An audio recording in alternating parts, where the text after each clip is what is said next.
This episode is sponsored by the lovely people over at Airbnb. Are you celebrating love this month? Book an Airbnb for you and your boo and watch the sparks fly. Now, let's start the show.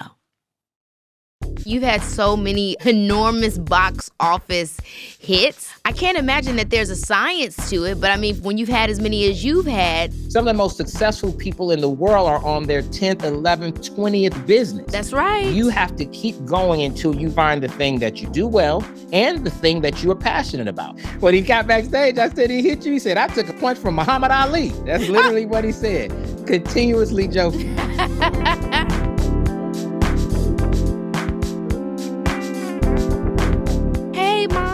Oh, hello. You looking so beautiful today.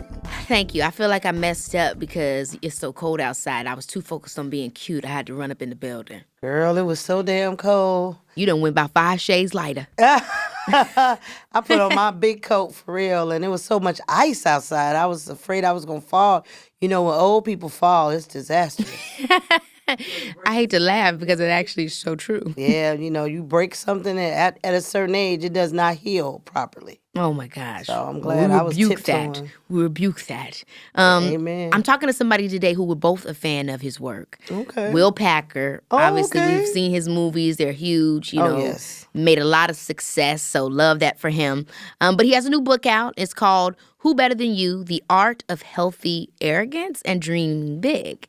And all my life, I feel that you've had a healthy amount of arrogance that we also can call delusion, but it's helped us to get where we are. So I think it brings up the opportunity to re-examine what we consider to be arrogant. And right. I like this healthy concept because it really is just saying that it's if you can actually do it and if you're willing to humble yourself to do the work, then you reserve the right to have arrogance about how well you can do the work. Right, and I think it's all about confidence, too. You know, sometimes people What do you think is the misjudge. difference of those between arrogance and confidence? I think bad manners. I think people... So you assume people that are arrogant are rude? Yes. Interesting. I think they're rude and braggadocious. I think they brag about all the stuff that they're doing and how they're doing it and how no one else can do it the way they can do it. I think a confident person can talk about their accomplishments, but they can also talk about how other people help them to get where they are. I think arrogant people sometimes, you know, they use pronouns I a lot, you know, and you know, me. I'm just thinking to myself if I think that there's a difference between them and without putting all negative attributes to arrogance. Like, is there an arrogance? I mean, does arrogance show up in any regard as prestige? I think to be a successful person, I don't care what field you're in, but especially in entertainment, you do have to have a certain amount of arrogance. Yeah, because you're so this is a great point because it's not always something that you're seeing. Arrogance is just showing up and believing that you could do the damn thing. Right. That's also arrogant. Right. You're arrogant enough to believe that you could star in a movie. Right. You're arrogant enough to believe that you could be the number one pick. Right. You're arrogant enough to believe that you could be a star. Right. That but I think I call in itself that vision. Yeah. Sharon, the rebrand. I just call that vision. But it's also you a little have arrogant. Great vision. I have vision. It also, I think, is a little arrogant in some ways. I mean, I've been called delusional. I've been called all those things, and I just say vision. I have vision. When people say, "Did you know this would happen?" Yes. That's arrogant. Because I've envisioned it. I know I saw it happening. Maybe your ass didn't see it happening. You didn't see it for me, but I saw it for myself. Yeah. Yeah. That is literally exactly arrogance. But again, I don't think there's anything wrong with it. Yeah. I don't think anything wrong with that because I'm also a person that is giving. I give. I donate. You know what I mean? I do a lot of other stuff other than talk about all the stuff I've ever done or all the times I've surprised people. Yeah. But that's why I like what he said with healthy. I like this healthy arrogance thing because I do feel that we, for whatever reason, attach arrogance to all these toxic things. People bragging, people doing this and all this. But it really, truly, in its simplest form, is just believing that you can do things that other people may not believe that you can or that they can. But you have the gumption to say, you know what, I can and I will. Right. So now whenever somebody has ever told you no, which, you know, in this business, everybody says no. Everybody, you pitch ideas and they always go, well, I don't know how to sell that or, and everybody's chasing trends. How do you feel in your career when people have just flat out said no to you? Your thing's gonna fail. What do you mean by that? I don't know. I used to always think that as a kid. When I didn't get a part, I was like, wow, that movie's not going to be as good as it could have been.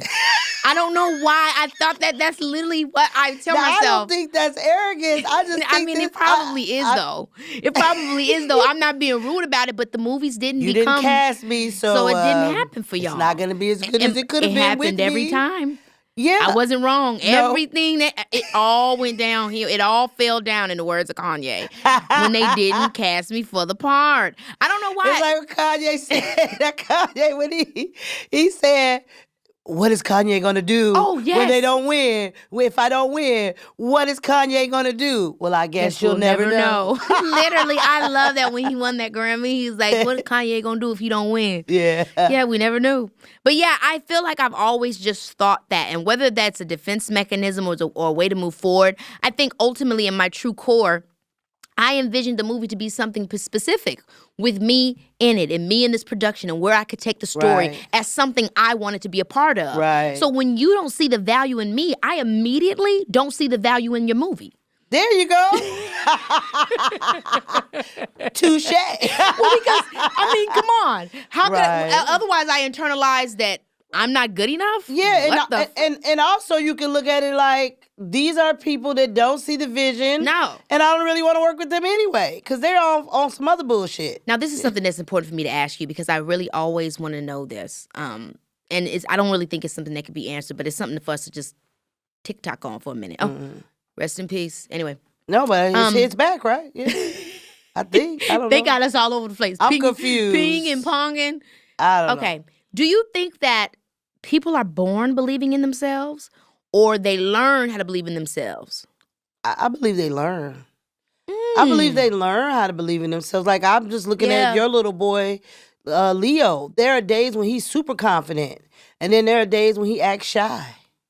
You know, he's like back and forth, you know? And I think that his behavior, and as he grows older, he's going to grow into confidence. He's going to grow into, you know, having belief that he can do certain things. Right now, sometimes he's a little bashful. You know, as a kid or just throughout my life, I've never wanted to be the butt of a joke. That would bother me if someone tried to make me a butt of a joke. And then I would always ignore things that I felt made me feel less than. I just ignore it, you know. If someone said something to me, you know, I've been heavy my whole life. Even as a young woman, I was always that person that was 30 pounds overweight or 20 pounds overweight, even at my smallest. And people were like, oh, she's cute if she was smaller. I just wouldn't hear that. I would hear it, but I just wouldn't hear it. I love that. You know what I mean? I wouldn't I just wouldn't give it any credence. That's so good. And I think that's healthy arrogance. That is. I was like, what the fuck you mean? I'm cute regardless. It does. It is so true. Why do your definition of what cute is, you're not going to put that off on me? At the end of the day, there's one thing that must be true to you. And that one thing, no matter how much you feel that it's not true, or how many days of the week that it, goes up and down in your mind, you are the best person in the world. To you. That's right. You really have to believe that, even if you have to lie to yourself about it a few days. Because when you embrace that reality, all the actions follow. And then it becomes a practice of self-love. That's why I truly think, because I tell myself that every day of my life. I tell myself I'm important. I tell myself that I'm worth it. I tell myself that I love me. I tell myself that if ain't nobody gonna have my back, I'm gonna have my back. That's right. I try to tell myself every day that, look, we all we got. That's right. And it we all we got. we all we got. I mean, look, the whole world goes dead. I'm still here. You know what I mean? Not literally. Right. You have to love yourself. And then, one of the things is when you become a mother or parent, period, a dad, you can sometimes lose yourself because everything you have goes into those kids. All your money, all your attention, everything goes into those kids. And then you look up and you notice like, damn, I haven't done anything for me in months or anything like that. That happened with me with the twins. I had two babies at one time. And it was during that moment where I stopped wearing makeup. I stopped getting my hair done. I stopped getting my nails done. All of that stuff because I just didn't have the time or the money. And people would look at me and they'll look at old pictures of me and they go, oh, wow, you look so pretty here. Why don't you wear makeup now? I'm like, I stopped it years ago because of the twins. I just couldn't get nothing done, I don't think people really understand, on just going on a quick side note of the whole mom thing. That I remember I was having a conversation with someone around the time of having my son, right after I had Leo. And I was like, I felt like R. Kelly. I'm fighting for my life. You can't with this shit. Because I was like, about the interview. Yeah, that's how I felt. Because literally I was trying to do my hair and makeup, trying to get into glam, things that I didn't care that much about before. I cared about them before. But after I had Leo, I slowly did start to feel myself just say, who cares? Right. The feeling of who cares started to terrify me so much that I really tried to lean into these things that would purposely make me feel good about me and just me. Right. Doing my hair and makeup. Now going to the gym, working out, having this private time to say, hey, babes, I love you. Let's be with us. It's very difficult. But those are the things that help us to be able to have that healthy arrogance. And be healthy for our child. Oh, my gosh. I want nothing more than for him to, I see Leo now, and he'll get up beside me and start doing workout poses and yoga poses and stuff with me. And it's like, I want him to see me as strong. I want him to know that I can pull it off. You know what I'm saying? And however I can get there, whatever that looks like for me, I want to do it. Yeah. And I just wanted to say, with the movie that we have out that people are loving, and I'm so thankful to God for that. People ask me, they say, did you see this happening? How did you pick this movie? How did Keke pick this movie? Well, we just picked something we liked. That's right. We thought, hey, we want to see this. And we thought other people would too. That's it. Yeah. I mean, I think that is the truth. Yeah. In my conversation with Will, it's the same thing where it's like, you have to think the things you do are great to you. I think, again, that's a part of that healthy arrogance. I can't worry about or concern myself with what other people do or don't like. All I can concern myself is what I like. And if you want to come on board with me with that, that's great. But I'm going to still do it like the whole world is watching, even if I only got 2 people in the audience. Because that's just the way it's got to be. Because if I don't believe in my stuff, I remember you used to tell me that all the time, especially with music, because it was such a different journey for me with music than it ever was with acting. Acting was so quick. And with music, it's always been such a deal with the whole labels and stuff like that. But I remember you telling me, like, Keke, you need to just believe in your stuff because ain't nobody going to even care about or try to believe in what you're doing if they don't see you believing in it first. That's right. But I saw that. I saw that with Prince. I've been around a while, and I saw when Prince first came out, people were saying he was whack. They wasn't paying him any attention.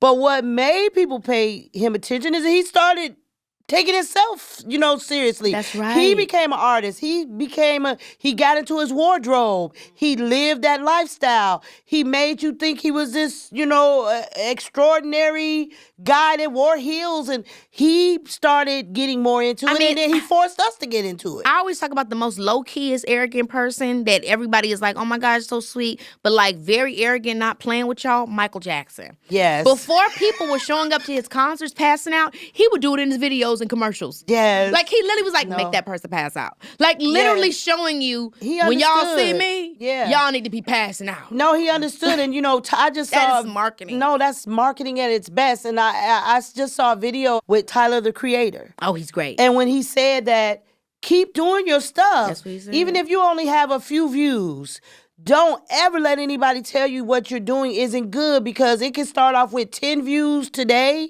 And obviously I'm paraphrasing, but basically what he said was, fuck the views. Because what you're doing today could be the toast of the town 10 years from now. That's right. But you got to keep doing it, and you got to believe in what you're doing. You got to have healthy arrogance. Well, I'm excited to talk to Will about this and get into this conversation and share it with you guys.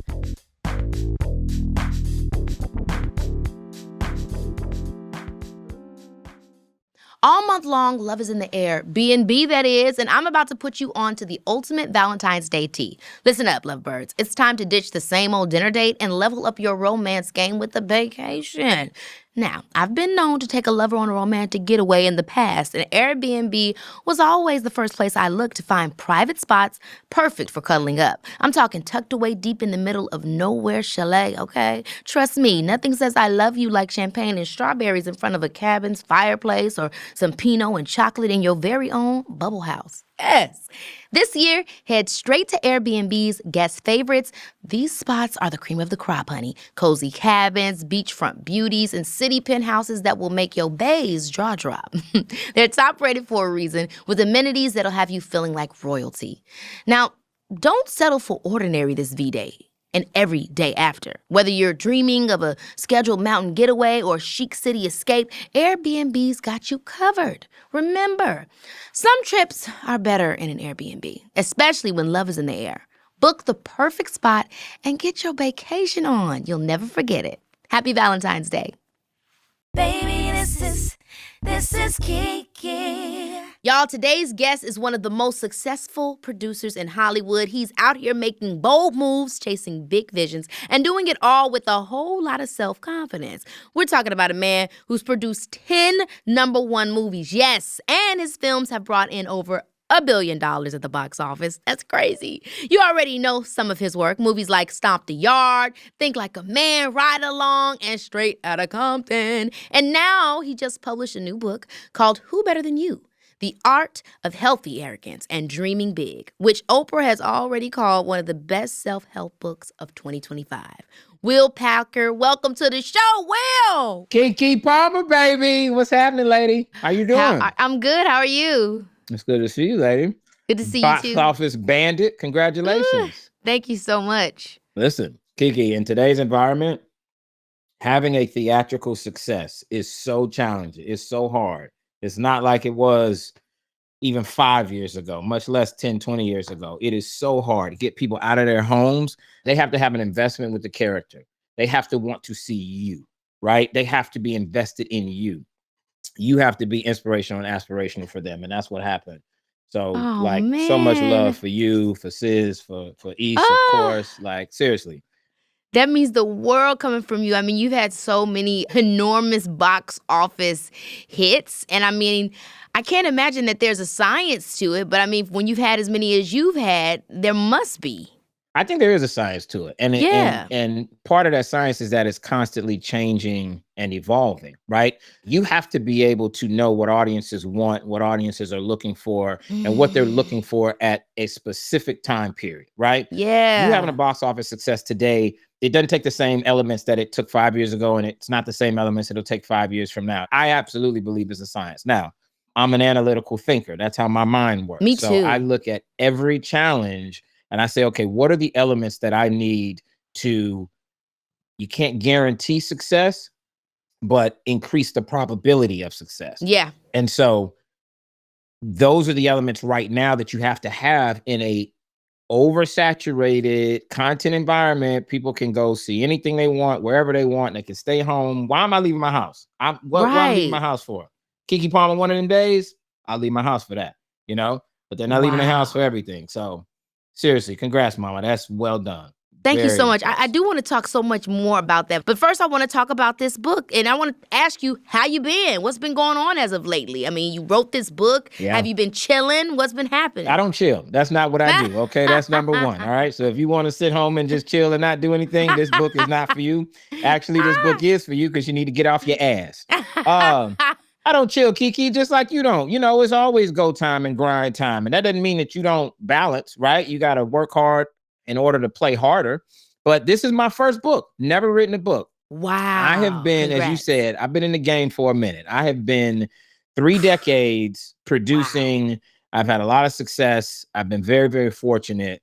And as you know, in our industry, these are some of the most high-profile people in the world, some of the most driven and successful people in the world, and some of the most toxic and difficult people in the world. And you know that. No, for sure. So I've taken that. I've taken all those lessons and I put them into a book, because whether or not you want to get in the film industry, or you want to start your own business, or you want to make a career transition and just do better and live a better life, there's certain things that you can learn from what I've learned over 3 decades in Hollywood, dealing with challenges, challenging people, and overcoming challenges. So I put that all in a book, and it's called Who Better Than You? The Art of Healthy Arrogance, which, Keke, you got to have some healthy arrogance in order to make it in any business, especially in an unpredictable world like today. First of all, I'm so excited to hear about all the different stories and experiences that you've had with all these people. That's going to be exciting, because I know we're going to get some good tea to sip on. But I want to talk to you also about the differentiation, right? Because there's arrogance, there's confidence, and then you say healthy arrogance. What is the difference? What is someone that is arrogant come into a situation that is healthy, and then when does it become unhealthy? Yeah. There's a phrase in the Bible that says faith without works is dead, right? Okay. You can have faith, but that. if you're not willing to put the work in, it means nothing. You can be confident. You can go to the point of arrogance. If you're not backing that up with the work ethic and with the product, right? You can't just be out here, and we live in a digital age where everybody can fabricate whatever they want in terms of their own personas.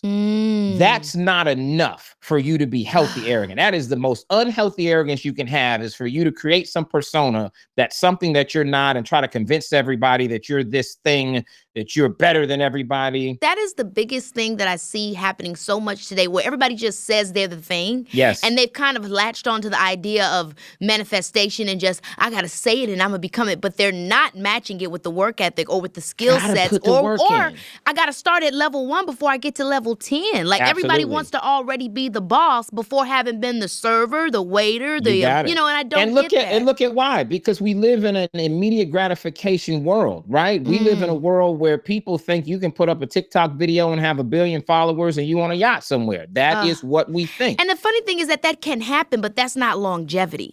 That's not going to continue. And it's unhealthy for you to be chasing that, right? Whereas if you have a foundation of putting the work in, a lot of people will come to me and they'll say, you know what? I don't have the job that I want. I don't have the ultimate passion that I want, the passion project. I haven't found my thing that I want to do in life. So I'm not going hard. Why would I go hard in a job I don't like? Why would I go hard in a field that doesn't speak to me? The reason you go hard, number one, is because you're building your work ethic, right? That's right. It's like saying that you want to win in the Olympics and all of a sudden you're just going to start sprinting, when it's time for the Olympic trials. No, baby, you got to start putting in a foundation of work for years and years and years. The same thing is true with being successful. You got to work your success muscle. You got to learn to put in a foundation of hard work in order for you to find that passion, so that when you do, you're ready to go and put that work in. Your name is on it. I don't care if you deliver newspapers, working at the grocery store, sacking oranges, it doesn't matter.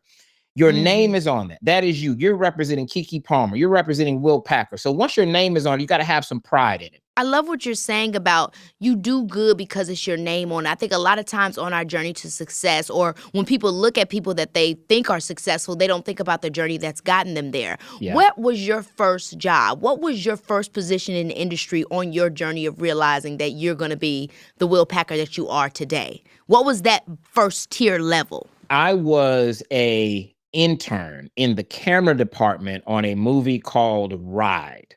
And it was a movie that was made for Miramax. And Miramax! You remember Miramax? Yes, Miramax, yes. You know Miramax. And it starred, Snoop was in it, and Said the Entertainer. And it was about a bunch of kids who took a bus from New York to Miami to get into a rap music video. Wow. And it was an experience for me. I had graduated from college, right? Yeah. I graduated from Florida A&M University. Come on, FAMU. My sister graduated from FAMU. Yes. Because she's good people. Represent. You already know HBCU in the house. So I graduated from FAMU, where I was the student chief Supreme Court justice, and I was an alpha man on campus, right? Oh, my dad's an alpha too. Come on now, Pops, let's get it, right? My frat brother. So, Keke, I had done all the things. I was that dude on campus. Yeah. Once I graduated, though, I went and worked on a set where I was nothing to nobody. I didn't meet any. I went from the highest of the high to the lowest on the totem pole. I was the person, my job was to unwrangle the cables. When the cables got twisted up on set, my job was to unwrangle them. It was that, and to get a drink for the DP, the director of photography, at the end of set every day. As soon as they call wrap, I had to have his gin and tonic ready to go, baby. 2 parts gin, 1 part tonic with a lime and a twist. Do not mess it up. That was my job. Some people on that set treated me like I was the lowest person on the totem pole, because I was. Some people, though, treated me with respect. And they treated me like I was just a young brother that was grinding and trying to come up in the game. That was my very, very first introduction to real Hollywood and working on a real studio movie. I was literally the person who did what the PAs told me what to do. And I was the lowest of the low, but I grinded. I was the best damn intern on that set. Why? Because my name was on it. I think this is important because obviously the book is called Who Better Than You? The Art of Healthy Arrogance and Dreaming Big.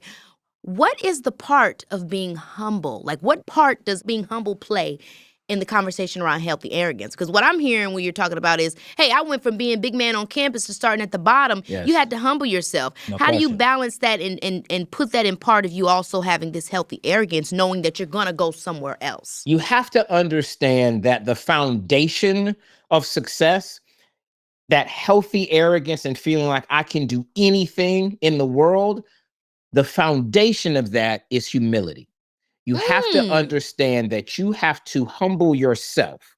You do not go from 0 to 1,000. You go from 0 to 1 to 10 to 20. And then if you're fortunate and have the right people around you, you can continue to climb and continue to grow. But if you don't first come in with a spirit of humility, you will not be successful in any business. And so because we live in a world where people feel like, I got to let everybody know who I am, I got to let everybody know that I'm that person. There's nothing wrong with having that confidence. But if you don't have a foundation that says that I am willing to do what it takes, I'm willing to grind and lower myself and humble myself, I should say, in order to have supersized success, right? Whenever you look at an athlete, look at LeBron James. In order for him to slam, he has to crouch down, right? He has to lean down in order to get as high as possible. That is what we are doing in life.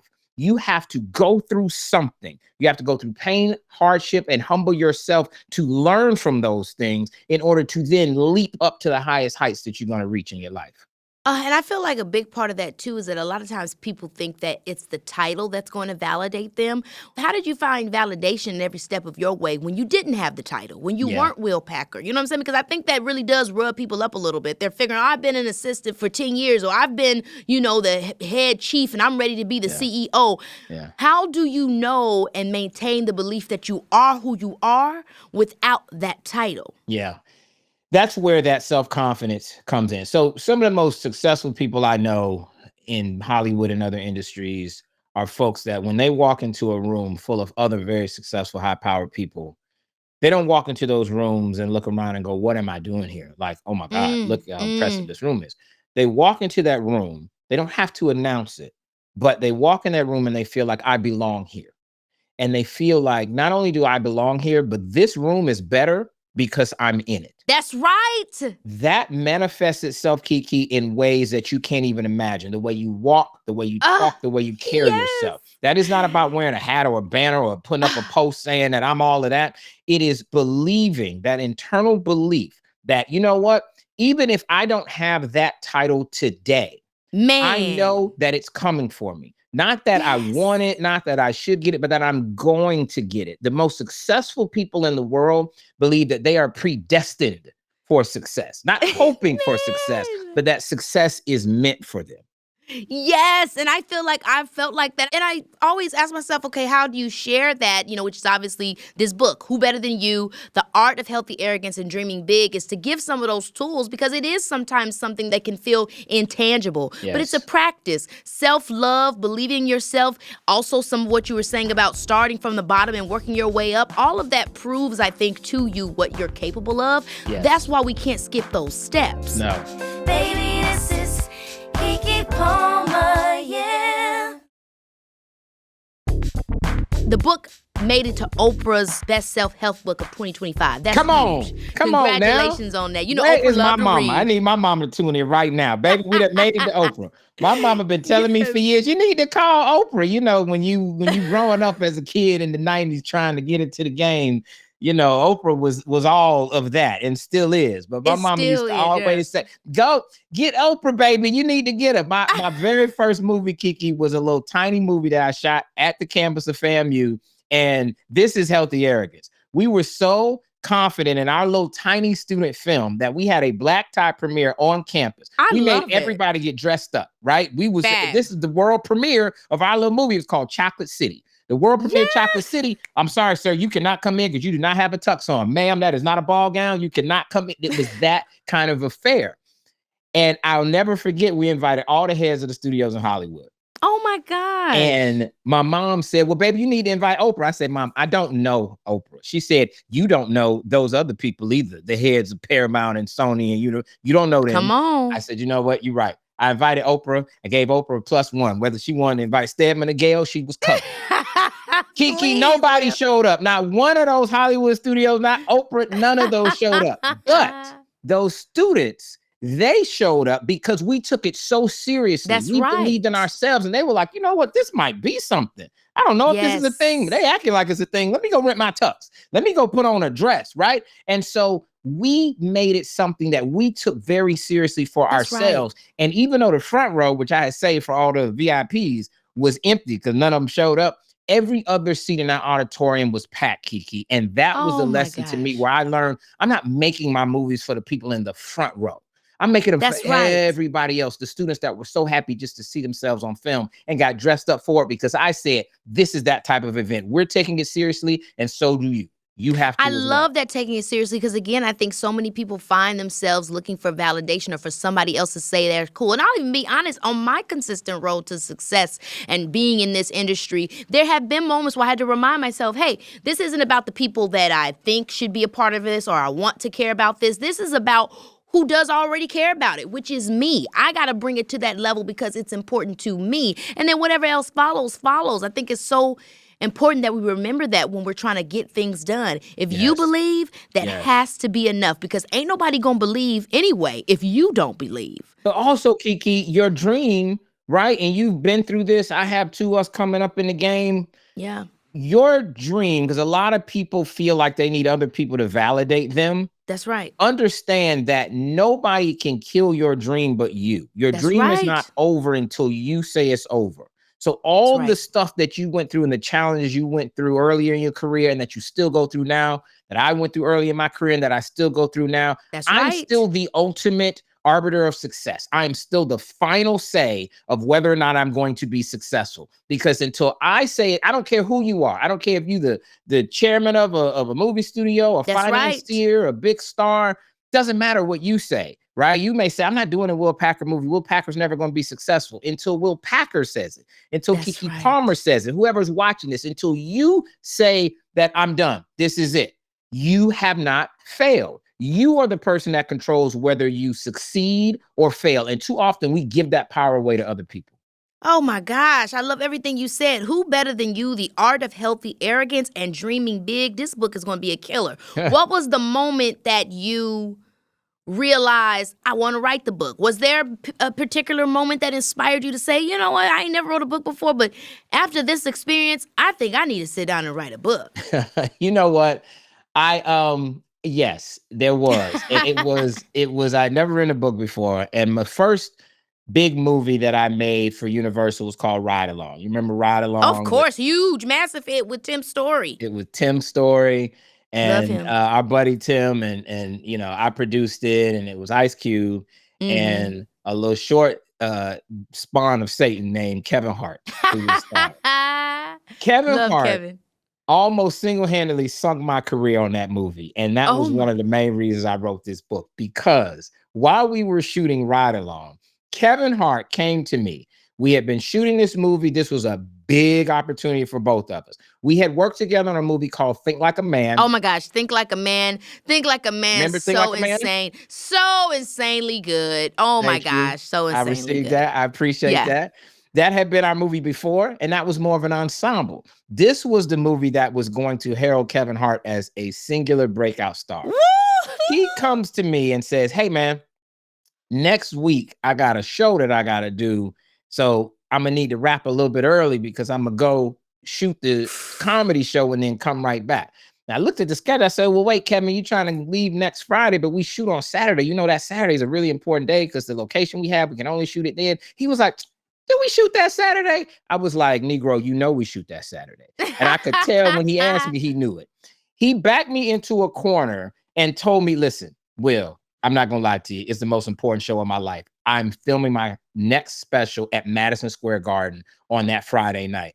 Madison Square Garden, like this is your next comedy special in the middle of us shooting the biggest movie of our career. You scheduled a comedy and you didn't tell me until right before. So you knew I would have to try to figure out how to get you there. Kevin goes, Will, I got you. You my guy. Fly with me to New York. We're going to go to New York. I'll do the show, fly right back and shoot on Saturday, right?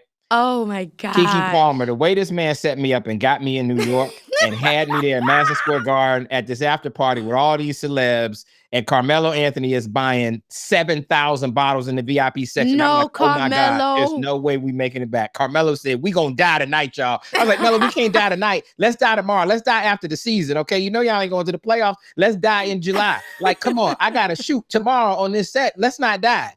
I had to drag Kevin Hart out of there in order to get him back to shoot. What I realized is that his evil plan was that if I can get Will Packer to come to New York with me, because if he went and then he was late, the studio was going to be mad at him, right? Because he would have messed up the whole shoot. But if the producer was there and also the director, he invited me and Tim. He was like, hey, man, y'all come fly on the private jet. Bring the wives. Come on. Oh, my God. And he was like, then you can make sure that I'm going to get back in time. I was like, you know what? That makes sense. When I got there, I realized in the middle of that club, he had set me up.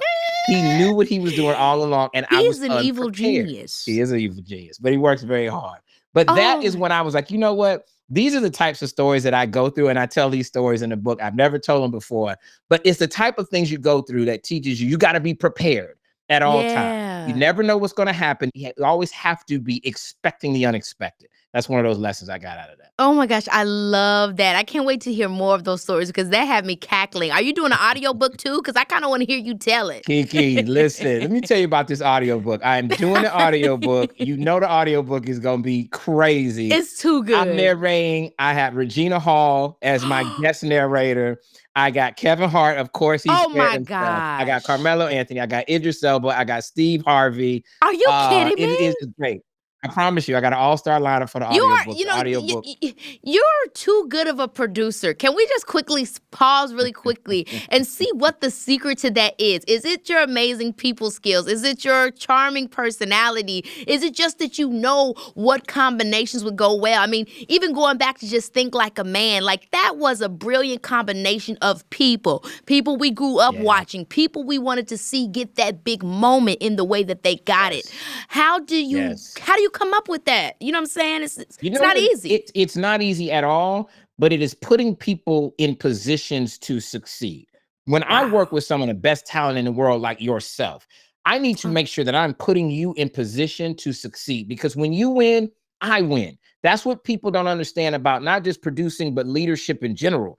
Put people around you. People sometimes get very nervous about having people around them that are really, really good at certain things or even better than them. I tell people all the time, Steve Jobs was not a coder, right? Steve Jobs, the founder of Apple, he was an innovator, and he was somebody that put the best coders around him. Bingo. Right? He was not. Bill Gates was a coder. He was the one that was in there, understood how to code. Steve Jobs wasn't that. And so in order for you to be a successful leader, you have to know how to put people around you and put them in positions to succeed. That is what I do as a producer. I know how to go in and say, you know what? This is Keke Palmer's skill set. She does this well. And for you, the list would be so long because I got to find what you don't do well, first of all. I said, Keke Palmer, baby, she does all of this. Let me figure out how I can put her in position to succeed with what she does really well. That's what leadership is, putting the right people around you so that they can win and understanding that their win is your win. I love what you said about Steve Jobs because he's one of my favorite people to look at when it comes to that, when it comes to leadership. And like you said, being a marketing genius and being just an innovator, it's not always about doing the thing, but it's about curating a space where other people can do their thing. Something I also wanted to ask you was, did you always know you wanted to be a producer? Like, what, when you were younger, what was in your mind? Did you ever think of acting, or, was it always, hey, I want to just bring people together and be in the entertainment business? Yeah, that's a great question. I never thought of being an actor. I never thought of being in Hollywood at all. I wanted, honestly, I asked my parents when I was like 7 or 8 years old, I said, hey, how do I become really successful? They said, well, it depends on how you define success. I said, well, I want to be the person that is in charge and in control. And they said, well, you could go and work for a company, and then you could work your way up and become a vice president, and executive vice president. And then maybe someday when you're 80 years old, you could be the CEO. And I said, well, that takes too long. How can I shorten that? They said, well, you can start your own business and then you'll be CEO like that. So I said, you know what? That's what I'm going to do. I'm going to start my own business. So very young, I wanted to be an entrepreneur. I wanted to be the boss. That's what I wanted to be. And then I just needed to find what medium, what skill set, what industry fit the things that I do well. And I am a people person, and I am a creative person, and I am somebody that knows how to try to get people together to work on a project. And later I learned that those are the skill sets that a good producer has. So I really kind of stumbled into it. I looked at what I wanted to be, which was an entrepreneur. And then I found my skill set within a particular industry that aligned with the things that I do well. And you might have said this earlier, but would you say that in order to get to that point of clarity that you do have to try a lot of things, and obviously within trying those a lot of things, be serious about them, and they'll kind of guide you there? Would you say that's a big part of how you got to that point? Absolutely. That's the other thing about this immediate gratification society. People think that if I choose something or if I'm doing something, it's not the thing, right? Then I've messed up. I might as well stop. No, not at all. Nothing wrong with trying numerous things. Things. Some of the most successful people in the world are on their 10th, 11th, 20th business. You have to keep going until you find the thing that you do well and the thing that you are passionate about. But make no mistake, don't let your passion be a hindrance. That's what I tell people a lot, because oftentimes people think, until it really speaks to me, I'm not going to go hard. You cannot do that. You cannot afford to do that, right? And movies weren't the thing that I felt a passion about initially. I was passionate about being an entrepreneur.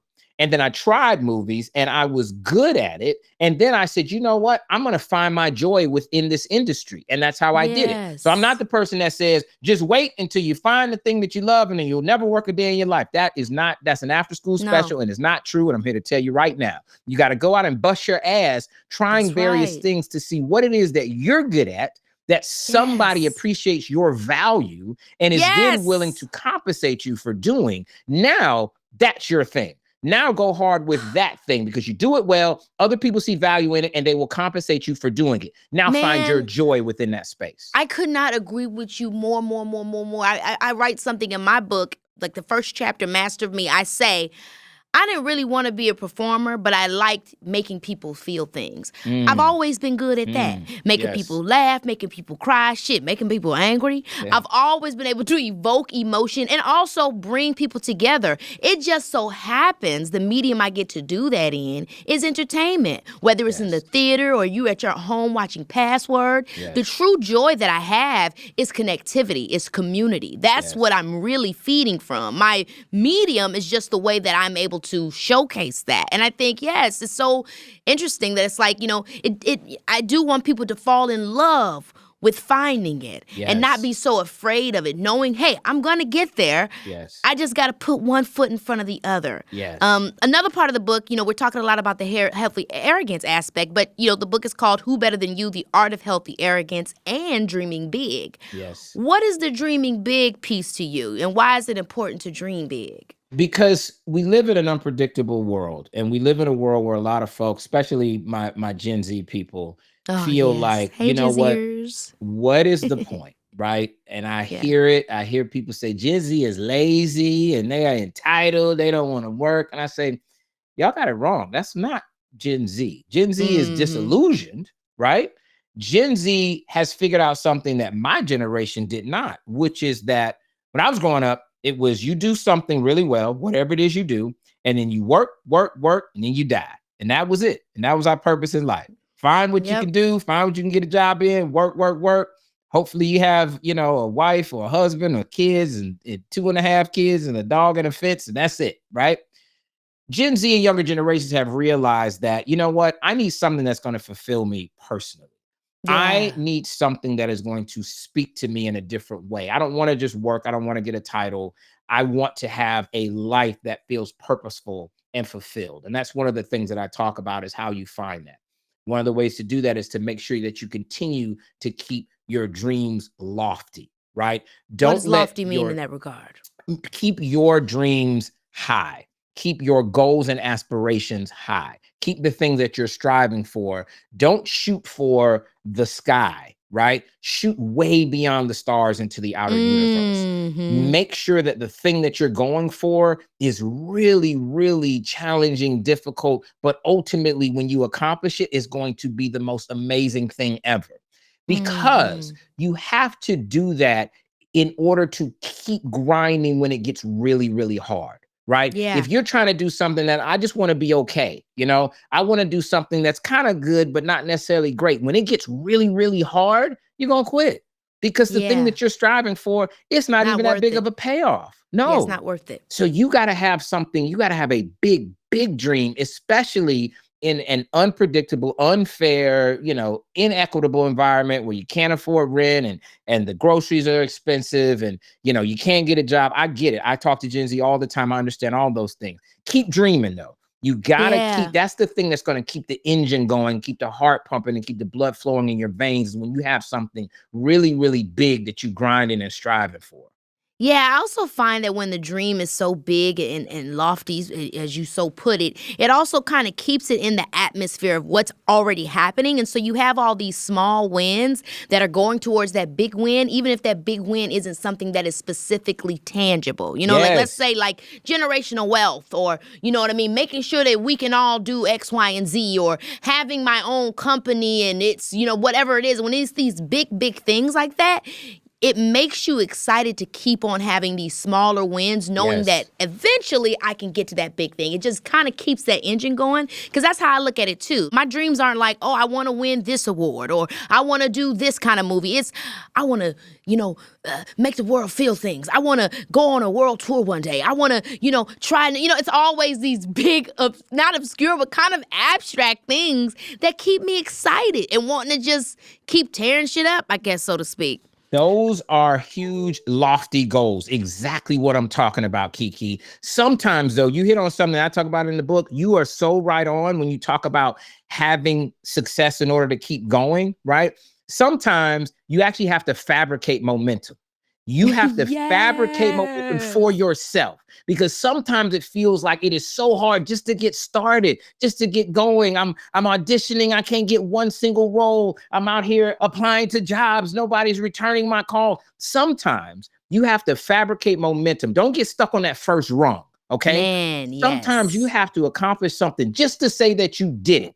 Just to get to that next step so that you've accomplished something for nobody else but for you. And then you can do something else. Just get a little momentum. We just all need to just get started. When I made my very first movie, we couldn't raise the money to shoot that movie for the life of us. We were trying to raise $500,000 to shoot this movie. And it was hard because we were broke and didn't know nobody rich, right? So what we did was I said, okay, instead of this financial goal, we're going to set a date goal. Keke Palmer, we raised $75,000. Guess what we did? We shot a super low budget $75,000 movie. This back in the day where you had to shoot on film, boys and girls. You couldn't pick up your phone and just shoot, right? You had to have film, you had to have camera, sound equipment, the whole thing. We shot a very low budget $75,000 movie. That was the budget of the movie. But you know what? It said that we could do it. It said it not just to other people, but most importantly to ourselves. So don't let that first getting started hold you back.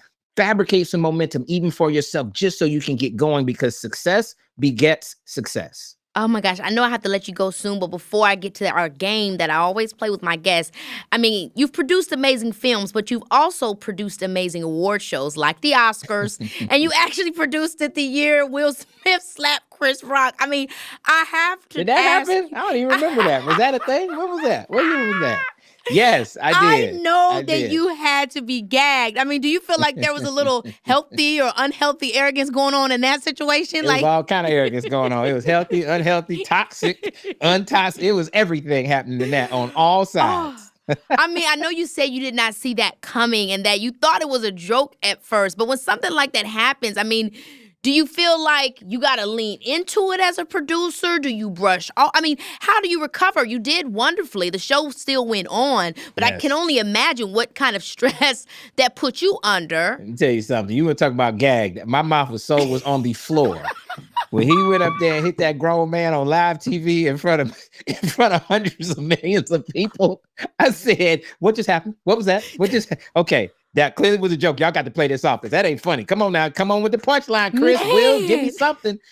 When Chris got off stage, I went right up to him. I said, "Hey man, did he actually hit you?" Because by then it was, we All knew. over. Oh man, by then, once Will said, "Keep my wife's name out That your was effing mouth," crazy. I mean, he that's could have when we stopped knew. there. Keep my wife's Yes. name. Yes. I mean, honestly, it gagged me to this moment because Chris Rock is so funny that he was still making jokes as Will was approaching the stage. No He question. literally said, "Uh-oh, Yep. Richard," Remember like that? calling him King He Richard. did.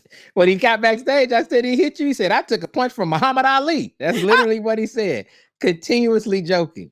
Oh Here's, my here's the gosh. thing. There, you gotta expect the unexpected and be prepared for things that you cannot control, right? I could not control that. That was not something that I saw coming. However, on the other side of it, I got to produce one of the most watched Oscars of all times. Oh I had yeah. more diversity than the Oscars typically have. I'm very, very proud of that. And let me tell you something, Keke Palmer. When we go to dinner parties, I got the most interesting story. I'm gonna tell you that now because I can tell you what happened behind the scenes of the slap, right? So you gotta just laugh at it and you gotta look at things in a positive light because there's so many That's things in right. life you can't control. Your thing may not be producing Oscars and having a big, viral moment. It may be something else that's big in your life and in your world. You gotta keep going. You got to keep going. That show had to keep going. I said, all right, once we dealt with that, what's next? What's going on? Because I didn't want that one horrible thing to turn into 10 horrible things, right? That's So the right. rest of it had to keep flowing. And me at the head, people were looking at me to be like, okay, what we do? And I said, we still going. Let's go. I Let's mean, go it with the was show a as great planned. award show with the slap, however people want to look at that. You did a fabulous job. You always do. I appreciate and you. this has been an incredible conversation, Will. I feel like this is such an important book. And there also, I think, for me, I've really benefited from a lot of mentorship. And so hopefully people can feel that from far away reading this book, that you can be a bit of a mentor to them because they need to hear these stories. I need to hear them all the time. Anytime I have somebody that is a legend, an icon, and they've done the work, I'm always trying to hear how they got there. So we need more of that. I'm happy that you wrote this. By the way, that's why you're successful because you're always willing to learn. Even at the level that you're at, you're still looking for things that will help you to grow and become better. And so am I. The best people do. And that's what this is. This is like a master mentorship for people that are always asking me these types of questions. And I can't mentor everybody, but this is my way of doing that, is that sharing just a little bit of insight of what I've learned over 3 decades in Hollywood and telling people, ask the question, who is better than you? Who is better than you to absolutely accomplish your wildest, your wildest dreams? Don't think quiet. Don't think low. Don't think mid. Think big and lofty, dreaming full color 4K HD. That is where you're supposed to be. Who better than you? The Art of Healthy Arrogance and Dreaming Big. I can't wait to hear the audiobook and read the book. Now, I do have to do a quick game with you. It's called Quickies with Keke. I do it with everybody that comes on the show, okay? I'm going to hit you with some rapid-fire questions like this or that style. And you just say whatever comes to your mind. We was going good till here. This is where it goes off the rails, guys. I'm just going to tell you. We was doing good. Here you go. Hit me. What you got? Script that's perfect or cast that's legendary? Cast that's legendary. I knew you were going to say that. I knew you were going to say that. Is going to elevate the script. I'm going to tell you that right now. Give me that cast and I'll work with the script. I love that. Okay, cast your friends or cast the best talent no matter what? Best no matter what. I didn't get in this game to make friends. I don't care about the people. If my friends can't act, I'm telling you now, I'm always casting the best people. So when you see people in my project, that is who is best for the role. That is how you build strong relationships, is being honest about what's best for the project. Yes. Okay, make people laugh or make people cry? Laugh. You need both. You need balance in life. right? Yes. And you can do both, Keke. You understand. But there is something about the healing power of That's right. laughter That's that right. is attractive to me. I'm drawn to it, and so are so many people. And I'll tell you, early on in my career, I just happened to do a lot of drama. It wasn't like anything I specifically sought out. It's just something that happened. But to another point you made earlier in the conversation about knowing what people want, knowing what's happening in the culture, I've felt more now than ever in the last 5 to 10 years as I've continued to develop as an artist that people need to laugh. Yeah. That I want to talk about things, but I want to talk about them in a way that you can find joy, that we can get there through a shortcut. And I feel like comedy and just all of that is the way to get there. So I couldn't agree with you more. Agreed. All right, start a project that's risky or stick to the safe bet. I mean, that's crazy. I know what you're going to say. Risky. Come on now. Period. Risky. Period. I wouldn't be where I'm at, and you wouldn't be where you are. And somebody watching this, take the risk. Take the road less traveled. Do the thing that scares you. Do the thing that scares you the most. That is the only way that you're going to be able to grow. I know that's right. Deal with divas or with amateurs? Now, that's an interesting question because y'all all divas. You know that, Keke. Stop it. I mean, it's such a challenge. I wonder what kind of diva I am, because you're right. All entertainers are divas. And so everybody has different flair. You have to be, because you have to protect your space. You have to protect what you need. Like, some people get the rap of being a diva, but in reality, if you're just very steadfast in what you need, and so I'm actually going to choose the divas because I want the best project. I like to mix it up. Give me the divas with a couple amateurs. I'm actually going to choose the divas. I'm gonna choose the divas. I'm gonna work with the divas because my project gonna hit. You know what I mean? At the end of the day, it's about the business. So I want that number one spot, right? I know that's right. What sign are you, Will? What do you think? I'm gonna make you guess. If you had to give me, first of all, fire, water, air. What do you think? You're so charismatic that I feel like you must be a fire sign. I am a fire sign. You had to be, because you're just so jovial. Yeah. Now, out of all the fire signs, we've got Aries. They're amazing leaders. They know how to talk to people. They can get things done. Sagittarius, they're very fun. They're focused, Jay-Z vibe. Very funny, good with the ladies.